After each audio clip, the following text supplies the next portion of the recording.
আসসালামু আলাইকুম। আজকে আরও বেশ কয়েকটি শব্দ নিয়ে আলোচনা করব, যেগুলো আমরা অনেক সময় কনফিউজড হয়ে যাই। শব্দগুলো স্ক্রিনে দেখতে পাচ্ছেন। শব্দগুলো হচ্ছে dustbin, garbage, waste paper basket, waste basket, office bin, trash can. প্রথম কলামে যে শব্দগুলো দেখছেন ওগুলো ইংল্যান্ডে ইউজ হয়, ইউকে ইংলিশে, আর দ্বিতীয় কলমের শব্দগুলো ইউজ হয় ইউএসএতে। প্রথম শব্দটা হচ্ছে ডাস্টবিন। ইউকেতে এই যে ময়লা আবর্জনা রাখার যে বাস্কেট বা বিন, সেগুলোকে ডাস্টবিন বলে, কিন্তু আমেরিকায় গিয়ে ওরা বলবে গার্বেজ। ওখানে ডাস্টবিন বললে ওরা বুঝবে না।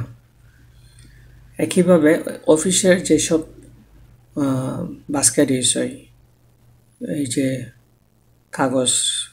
কাগজ ফেলার জন্য ওয়েস্ট পেপার, অনেক কিছু, এই যে এগুলো ড্রাই, যেগুলো শুকনা, এই যে কাগজ বলেন, বিভিন্ন ধরনের অফিস স্টেশনারি যেগুলো ফেলে, সেগুলোকে ইউকেতে বলা হয় ওয়েস্ট পেপার বাস্কেট, আর আমেরিকানে বলে ওয়েস্ট বাস্কেট।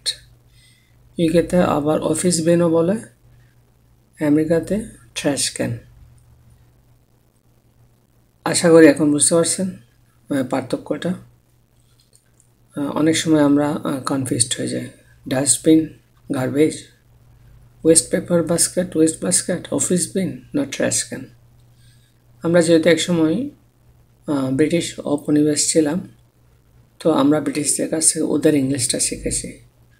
আর এখন যেহেতু আমেরিকা সুপার পাওয়ার, আমাদের ইয়াং জেনারেশন এখন শিখছে আমেরিকান ইংলিশটা। অনেক সময় আমরা দুইটাই শিখছি, যা এখন অনেক সময় কনফিউজড হয়ে যায়।